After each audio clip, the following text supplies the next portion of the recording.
What's going on, everybody? Happy Friday. Welcome back. Charlotte for the week.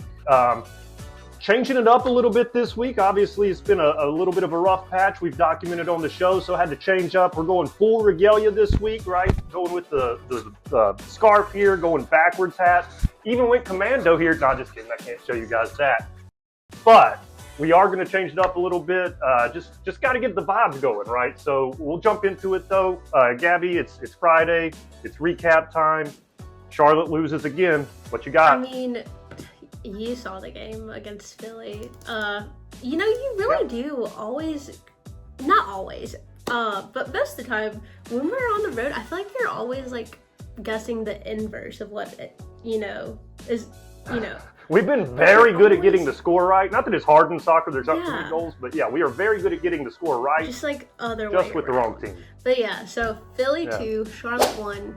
Super unfortunate. Thanks, Mark, for predicting that wrong. But no. Yeah, again. Overall, I just thought it was such an insane game. And I don't, again, not to knock on Charlotte, but Philly played ridiculously well. The last 10 minutes were absolutely insane. Back and forth. That last 10 was, you could tell there was going to be a goal scored. You just hoped it was going to be Charlotte. Yeah. And let me reevaluate what I said in terms of Philly played so well. I think they played with so much grit and power. Was it messy? Absolutely. Tenacity is the word I had. It was such a messy game. There was a lot of, there was just so much going on in the field emotionally. I feel like there was a lot of emotions in the game. Zaha brought back his enemy arc for sure. Know. He was chippy out there with the whole team. I absolutely loved getting to see him really have that fire and fire in the game, not just like outside of the game, like post game, and fire to the goal. He did score, so yeah, kind of produced as well. No, it was he had a few scuffles here and there. Not gonna lie, I'm always love a good fight. Every time I go to any sort of sporting event, I just pray that there's gonna be a fight on the field. That's just because I'm here for the drama. But violence, yeah. Gabbi, wow. So it was very interesting to see Zaha play the way he did, with kind of all of the emotions he was, working through, all the anger and frustration. Yeah. And then I think score. Yeah, for sure. He definitely had some fire, some agitation to him, and of course Philly, was the antagonizer of that. Oh my God, yeah. I think you were dead on. So messy. Yeah, I mean, but. Yeah, it wasn't necessarily dirty neither. It was just them being relentless at what they do, which is that high press, which we talked about, of course, in the preview. I mean, they were on that the whole game. You saw it play out pretty much exactly, not to toot my own horn, but that was exactly what they did on the field. Was they pressed, and that obviously got under specifically Zaha's skin. And yeah, I mean, he had some fighting words for him, but it was back and forth. I think it was just healthy competition. Mm-hmm. Obviously, then Zaha got the goal and shut up the crowd, did that whole mess or whatever. That was fun. It was a very fun match. It was so entertaining. It was.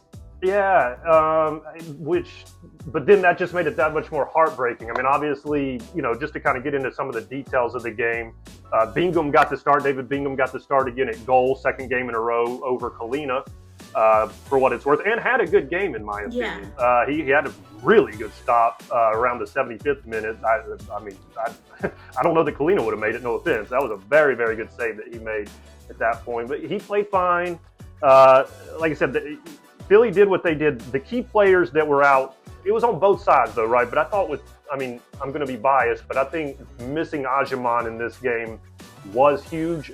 We needed that central presence in this game. It seemed like, again, Philly was pressing the entire game, and I think Charlotte did okay at least at handling the pressure, stayed composed. But then when they would break that press, it's like they were looking for that central striker where Toklamani should have been. Toklamani might as well have not been on the field. We were playing 11-10, in my opinion. I did not think Toklamani was the answer at striker at all. I like Toklamani for what it's worth. But I like Toklamani a year or two from now is what I figured out. He just needs a little bit more grooming still. He's not there.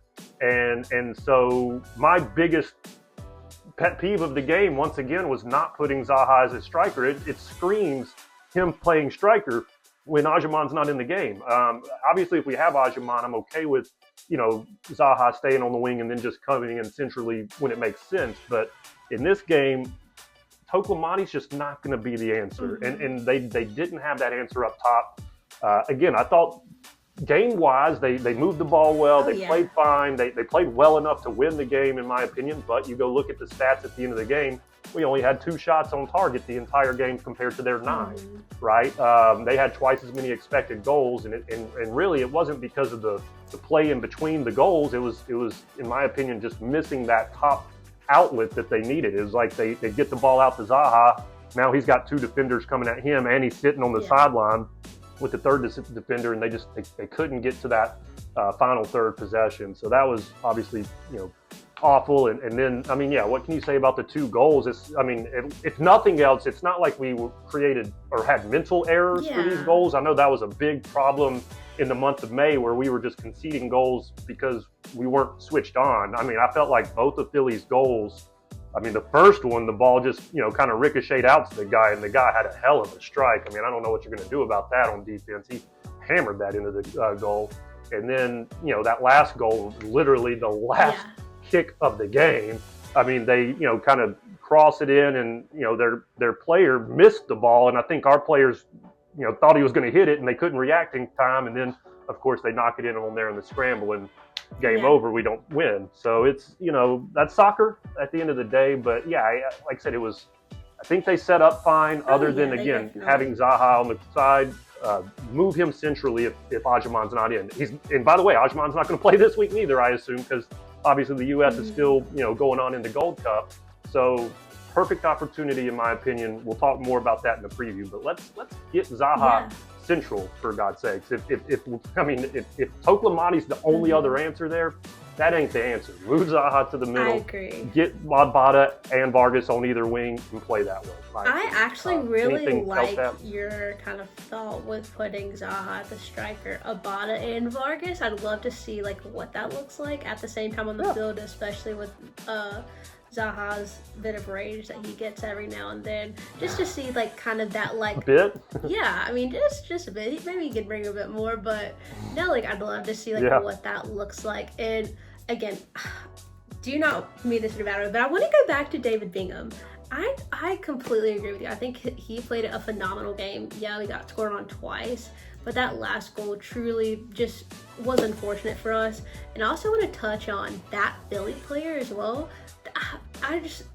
Beautiful goal. Very, lots of luck with the goal, but beautiful goal, and for his first goal of his MLS career. Thought that was super cool to see. Yeah.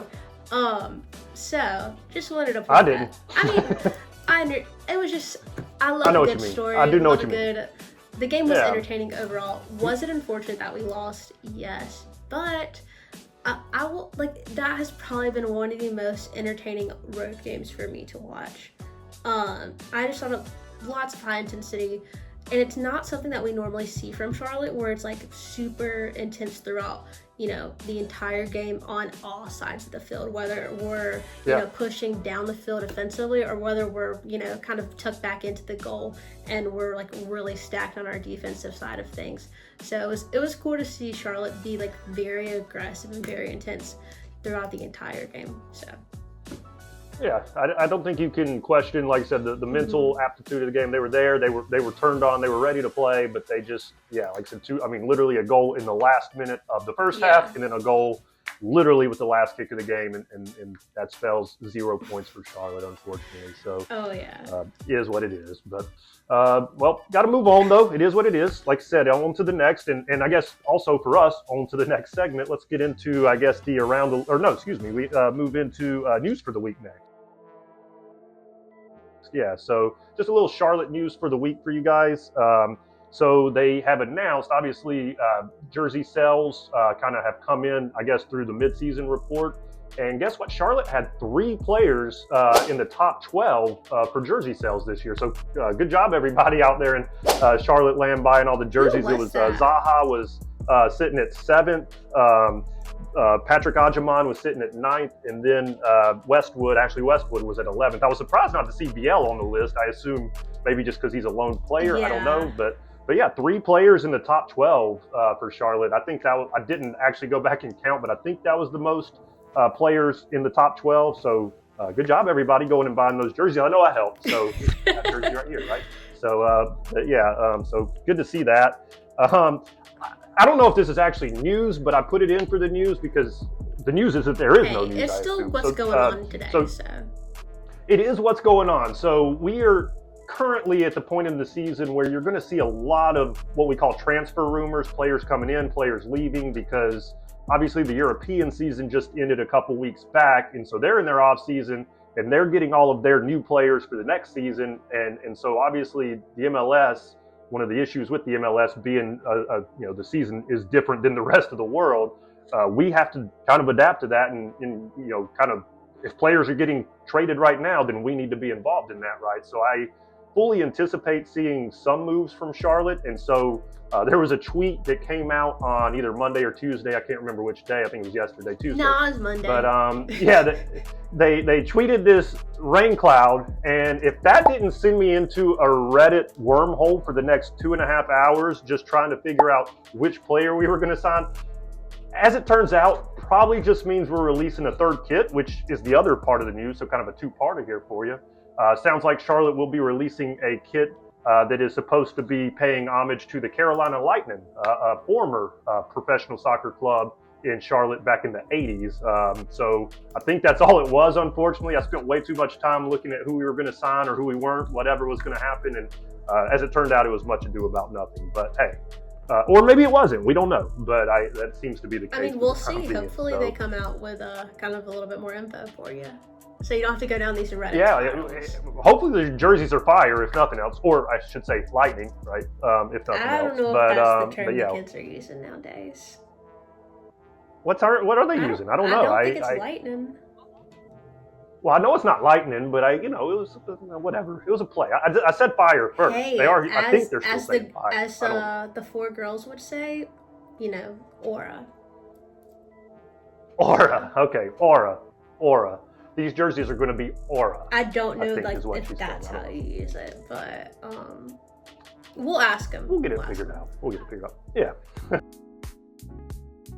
All right, and then just kind of jumping right into the around the league. So last week, very helter-skelter. I mean, I think I said it in last week's video, right? We have the Gold Cup going on. We have the Club World Cup going on. Obviously, MLS games going on. It's just a crazy time for soccer. Trying to keep this mainly to the MLS, though, and of course, I'll get you the US score as well. But couple scores that stood out to me. Always like to look at Atlanta, especially when they lose 4 to 0 against NYCFC. Dominant performance from the NYCFC. Biggest game of the week was definitely the Columbus versus Vancouver. I know. I mean, we had been 2-1. We've been talking about obviously Vancouver flying high, and Columbus had been a little bit on a downward stretch, but Columbus came through and pulled it out. 2-1 victory. I'll be honest, I didn't watch much. I did see the highlights of that one. No idea if you have anything to add, but great job by Columbus, obviously getting that. I think they were at home, which could have helped, but certainly good to see. Any other ones for you, Gabby, that stuck out? I mean, Nashville is absolutely rolling 2-0 Chicago. Yeah, they're looking really good. I mean, that game. Yeah, and Chicago's been good recently. No, they have. They've been very good. I mean, you saw how we played against them. Obviously. But no. They beat us. No, but seriously, they great game. Nashville really is truly kind of on their A game this season. They're moving up. Yeah, they're a team to watch. They're kind of a sleeper at this point. I mean, I don't know if you can call them a sleeper. They're in like third place. So they're sitting third. A bit, but they're looking good. I mean, yeah. Keep an eye on Nashville. You definitely should. I mean, but not to mention, so not only is Chicago doing not Chicago, but Nashville doing their thing, but San Diego also crazy win over Minnesota. Game. I mean, again, this is San Diego's first season. I watched that one. in the MLS. Yeah, first season, crazy. I mean, yeah, you got to give them their flowers at this point. I mean, yeah, that. I did watch that one. I was interested to see because, again, in the West, we've kind of documented they've certainly been. It's been Minnesota, obviously Vancouver, who we said, and San Diego really have kind of distanced themselves. I guess LAFC as well. I can't really throw them out, but those 3 or 4 teams have been clearly the best. And so to watch those 2 teams go head to head in Minnesota and San Diego, I mean, they are dangerous, man.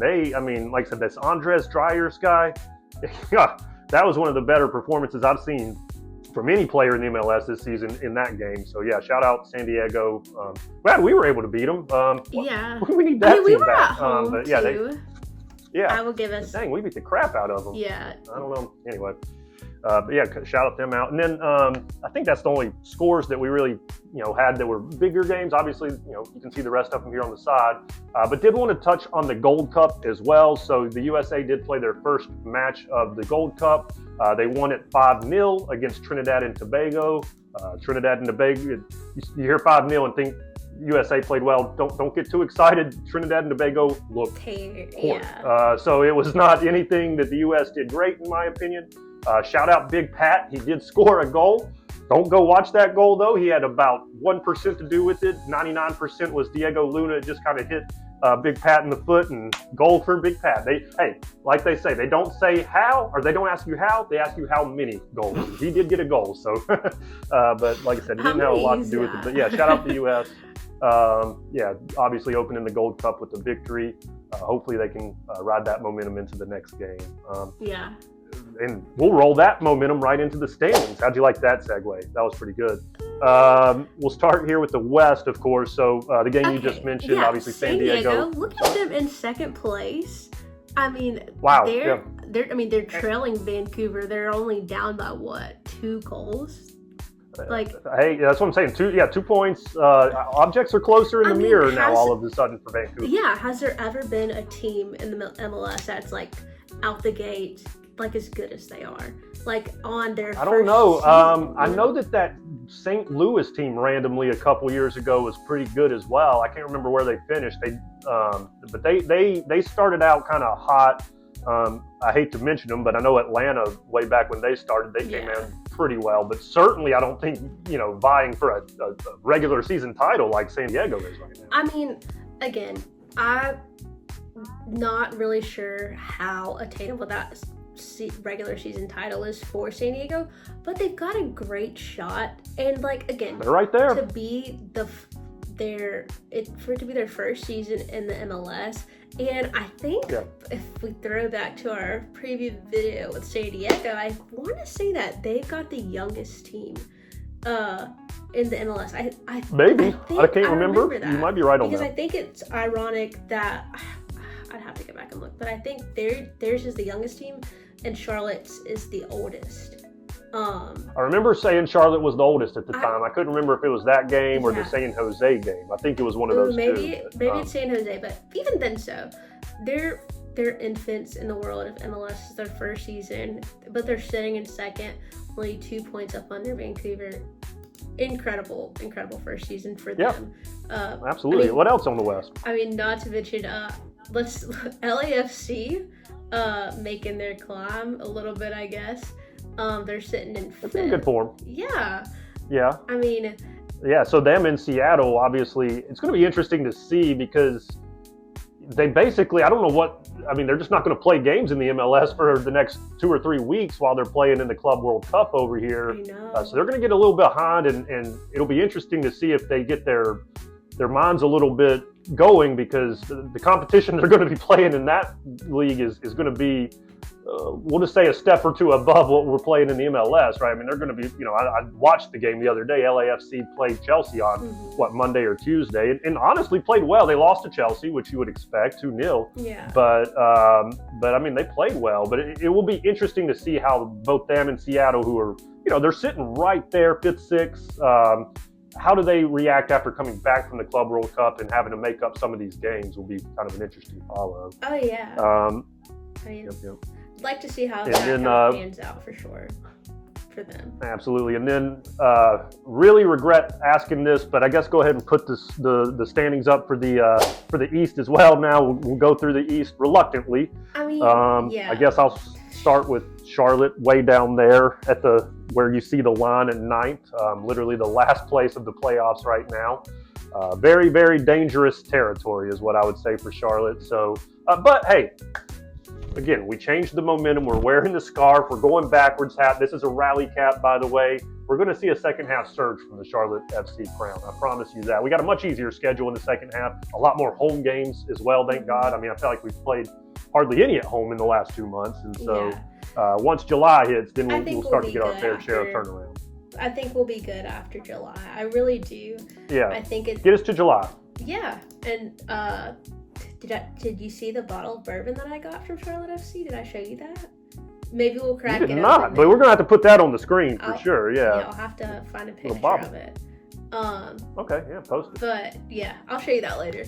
But no, I mean, again, I think we'll be fine after July 5th. I think is our first home game. I'll be in Mexico for that one, so unfortunately will not be able to come watch it. I don't think I'll be at that one either. That's my one family vacation as well. So I don't know. Actually, I don't know that I'll be at that one, but obviously I'll be watching. Oh yeah, we'll see. Like I said, they're 9th. Obviously, like I said, Philly and Nashville. Philly's sitting in first, and obviously expanded their lead with the victory over Charlotte. I think, like I said, you still have Cincinnati sandwiched in between those two teams in Philadelphia and Nashville. But in my opinion, Nashville, the way that they have come on, and again, we documented either last week or 2 weeks ago, Cincinnati, they won again this week 1-0, right? They are squeaking by, or just, like I said, they just don't seem to have it. They're getting results, and that's really all that matters at the end of the day. But in my opinion, I just think eventually Cincinnati's form is going to catch up to them, and they're going to slide a little bit. Nashville seems sustainable to me. I think those two teams right now, obviously don't count out Columbus, don't count out Miami, hopefully don't count out Charlotte once we kind of get our stuff figured out. But but specifically those two teams, I think, have kind of, in my opinion, risen to the top of the league for the East. What do you think? I mean, I agree. And maybe I think we'll probably finish out the season at least top 2 Philly, then Nashville. Not sure where Cincinnati and Columbus will finish within. They'll still be up there, right? Yeah. I mean, they're good enough to get results, but I have a feeling, in my opinion, we get to playoff time. I like our chances against a Columbus, against a Cincinnati, hell, against a Miami. I don't like going against Philadelphia again. I don't like going against Nashville again. Yeah. We beat Nashville once, they beat us once, but again, they just really seem to be surging right now. I think those are the teams, again, to me. I mean, we beat Columbus once and they beat us once. So, I mean. Yeah, well, like I said, I like our chances against them. Like I said, I think, like I said, it's those top 2, though, I don't know what it is. They've been clicking, and like I said, they just seem to have the formula at the moment. So we'll see what that leads to. Same thing with Miami. They're sitting down there in 6th. Again, they're the 3rd team in the MLS that is in this Club World Cup. So they had to have a draw in their first match, I saw, in the Club World Cup. So will be interesting to see how they come back. Again, does that wear on them? They're obviously an older team with Messi and Suarez out there. So playing all those extra matches, let's see how that affects them on the second half of the season. And then shout out Montreal. Montreal won again. There's going to be a race in Canada for last place at this point, it seems like. So they're not too far behind Toronto anymore. Remember, they were quite a big gap there for a little bit, but they've won a couple games, drew a couple games. Toronto continues to lose, and so that is now a pretty tight battle for last place. If you call that a battle, I don't know. But so I mean, that's our standings. All right, and rolling into our final segment, the best segment, the one you all wait on, I'm sure. Got the popcorn ready. It is the preview. Little long for the preview. Now, again, this Friday, this game will not happen until Wednesday. So we don't play Saturday. We play Wednesday. Don't really know why, but it is what it is. So Wednesday of next week, we are going on the road once again to play, this time, Sporting Kansas City. I think they're one of the original MLS teams, if I'm not mistaken. They're sitting right now in 13th place. Sporting Kansas City. You have a story? Yeah, go ahead. Jump in. I hate them. Oh, okay, yeah. Hot take. Go ahead. Why? It's not even. Why do we hate? I've never known this. I don't know this. It's nothing they've done to me. I just growing up, I had the biggest crush on this boy, like, throughout middle school and high school, and he was a huge Sporting Kansas City fan. And it was so annoying, and I remember trying to like them so bad to like get this kid to like me. I mean, I was like 12 years old, and so now I just like absolutely hate them, and because I'm like this. But well, I bet I hope him. he still follows him, and I hope he does his own little podcast show as well on Sporting Kansas City, and it's going to be so much worse than ours, Gabby, so much worse. So he can kick rocks. He probably can't count to 12, so he couldn't tell you anything about what's actually going on. This got real. Yeah, we turned into Love Island all of a sudden. But okay, well, so yeah, we hate Kansas City. I didn't know we hated Kansas City, but now we unite and hate Kansas City. I had a prediction. I might change it after this story. I didn't realize that. So that is very good to know. So beyond Gabby's hate for Kansas City, Sporting Kansas City, just to get into a little bit of their details, obviously not much to report on, right? I put mid in here a lot because that's what they are. They're a very mid team at the best, right? They are just 13th like place, which actually isn't even mid. 13th out of 15 is what I would consider pretty bad. They did fire their coach. They had a longtime coach, Peter Burmese. I think he was there well over a decade. They literally just fired him in April. And they have an interim coach in right now, Kerry Savanen. That might have been one of the players that he liked because he was a former Kansas City player as well himself. So maybe your ex-crush there knows who that player is and liked him back in the day. Don't know. But like I said, I went through for you guys to try to find some stats that we could exploit or hey, this makes sense. They were weak here, they're strong here. They are as mid a team as I have found so far in doing my scouting. I mean, there's 30 teams in the MLS. They sit darn near 15th in about every stat, it seems like. The only stat that I could find where they were really bad at was aerial duels winning, which was, oddly enough, a stat that I had brought up about Columbus. Columbus was not very good or is not very good with aerial duels neither, but Kansas City sits dead last. Would be super helpful if we had a player like Ajaman on the field for this game who could get up and win those headers. Obviously, he's not going to be playing, we assume, so it'll be up to maybe a Dilson Malanda. We still have taller players as well that can get up, but the aerial duels was kind of the one stat that they were weak in. But everything else, they're just kind of midline down the middle, right? So that's what you can kind of look at. Key player, his name's Daniel Chaloui. Fun to say, Chaloui. Say it with me. He's kind of their Pep Biel. Not as good, but he is their Pep Biel. He's been there for almost a decade. Don't ever compare someone to Pep Biel. Absolutely not. Yeah, no way. No way, no how. But he's their number 10. He's their creative player. So far this season, pretty good return. He's got, I think, 6 goals, 5 assists. So 11 goal contributions on the season, which does lead their team. He's been with the team since 2016, so almost a decade at this time. So very classy player. They play, watching them back, they play very similar to Philadelphia, what we just went up against. They like to high press when they can, and they don't necessarily care to have the ball. They want to press and get the ball, win the ball up high.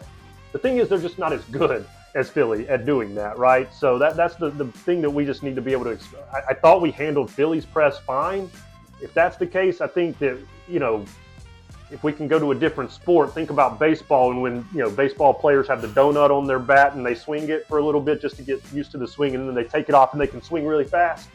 That's what hopefully Charlotte will do this week. We played with the donut on the bat against Philadelphia. Did you like that? Did that make sense? I thought that was a pretty good analogy. So they had the donut with Philadelphia. We took the donut off against Sporting Kansas City. Again, it should be, in my opinion, the same type of play style that they brought. But just, again, not quite as good at it. Interesting thing that they do invert their wingers. What I mean by that is they're going to have a left-footed player on the right side, and they're going to have a right-footed player on the left side. What that really does for them is kind of creates – they like to be able to cut inside and be able to shoot from those, kind of angles. So it's a little bit – traditionally you're going to have a left-footed player on the left side and a right-footed player on the right side to get the crosses in. They prefer to invert those and kind of have an in-swinging ball versus an out-swinging. So what I kind of defer from that or take from that is making sure that we being Charlotte, stay compact on the inside keep them on those outside wings so they can't get it to that dominant foot, right? That's kind of the key, in my opinion, to stopping that. They will play typically a 4-3-3, so pretty much exactly like Charlotte, exactly like Philly in terms of the formation. They'll drop that, though, when they play defense. It's going to be probably a little bit of a boring game, to be honest, when we have the ball, because they drop very deep. They have what's called a kind of a block of 8 with 4 and 4, and they just sit in as compressed as they can and try not to let you get to the goal, right? So Charlotte, when we break that press, I think the key is getting the ball forward as quickly as they can, so that they do not allow Sporting Kansas City to set up that block, because it is going to be hard to score from that block. So it's beating the press as quickly as you can, and then getting the ball up the field as efficiently as you can. Anything to add there? I mean, so kind of going back to our preview from last week, with, like you said, with Philly, I think it will be interesting to see how, again, in a perfect world, I would love to have Zaha up top in this, and then have Abada and Vargas on the sides, kind of what you were alluding to earlier. That's my love language right there. Especially with how, how stacked, Sporting Kansas City makes their back 8. Yep. So I think having those sort of aggressive and defined players, and knowing that Vargas can play very defensively, and he's really good at keeping the ball and getting on it, and knowing that Zaha really is good at on the press and kind of really great with pushing. And I mean, we see him win balls all the time when he's got 3 men on him. So knowing that Kansas City plays as defensively as they do, with his bringing so many people back, I'd like to. It's going to be an interesting game. It definitely is. But I don't want to give too much credit to Kansas City. They are mid, so I'd love to say that it's going to be an easy kind of go round. But again, interesting to see how potentially those 3 individuals will play. If they play it that way, exactly. No, I could not agree more. I wish that we had a little bit more of a debate on this, but I mean, I think that's nail on the head as far as the way we should be playing this. I mean, this game screams for Zaha to play striker.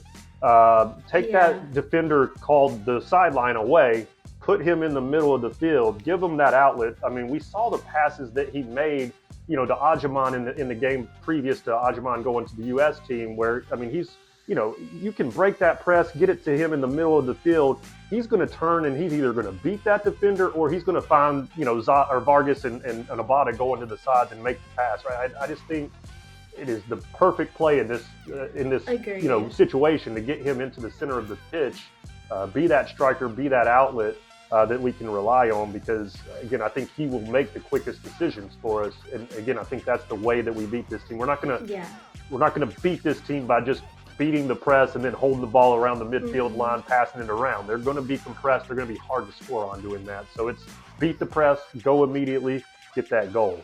What do you think score-wise? I mean, score-wise, I'm going to let my hatred kind of fuel this prediction. Love it. Hey. But I'm going to go, in my perfect world with Zaha up top. I'm going to go Zaha scoring, and I'm also going to go Abada. Okay. And I'm also going to go Pep.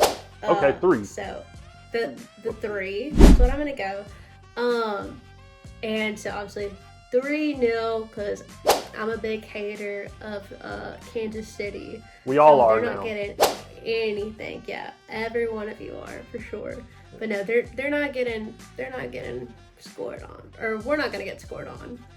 I would agree. I'd like to see. Okay, what do you think's going to happen? Yeah, I didn't go 3. I went 2, just because, right? Let's see if we can get those. I mean, but I do think a clean sheet is in order. You'd think there'd be more. It could be. But let's like I said, I just want to see. I want to see the clean sheet again. Again, going back to 3 or 4 weeks ago, I said, hey, if we give up less than 1.5 goals per game the rest of the way, we would finish in the top 4. Well, guess what? We played 2 games since then, In the first game, we gave up 0, we won. In the next game, we gave up 2, we lost. So that is clearly the number right there, 1.5 goals against or less per game. This one's going to be 0. I think that Charlotte is going to, I think they had the right defensive structure against Philadelphia. They can do that exact defensive structure against Kansas City. And again, the 2 goals that Philly scored were because of quality players on the field. Not to say that Kansas City doesn't have any quality players. We just mentioned, again, Daniel Chaloui, fun to say, but he's not what we just saw against Philly, right? And at the end of the day, to me, that's the difference is just the quality that we just went against versus the quality that we're about to play against. And so have plenty of time to prepare, rest, and all that stuff as well. So, yeah, I think it's a clean sheet for Charlotte. I got a score in 2, so 2-0. Absolutely with Zaha getting 1. I'll go chalk as well. Obviously, BL the other. I think those are the 2 best players on the field in this game without question. And so take the game by the reins, go score those goals, get the win, right? That's as simple as that. I mean, yeah, I'm very interested to see them just absolutely beat down Kansas City. So we'll see how maybe if they score, like I'll DM Zaha. What was that boy's name? If you don't mind. You don't have to say his last name. It's so irrelevant. I'm going to call him JoJo for right now. I don't know why. His name's his JoJo. His initials are literally K and C. Okay, there you go. All right, well, KC, like, when I'm a DM Zaha, when he scores, he's going to, like, lift his shirt up, and it's going to say, like, FKC, which actually could mean Kansas City in that case. So I know. So it kind of works. Yeah, that kind of does. I mean, that'd be fun. Yeah, we'll see. But all right, so I think that's getting a little off the rails, but hey, it's fun. Hopefully we can get the victory. Like I said, we got a 3-0 victory prediction. We got a 2-0 victory prediction, both for Charlotte, of course. We need these 3 points bad. So, like I said, we changed the vibes this week. Change the vibes, change the mindset means to change the results. 3 points for Charlotte, and that's for the week.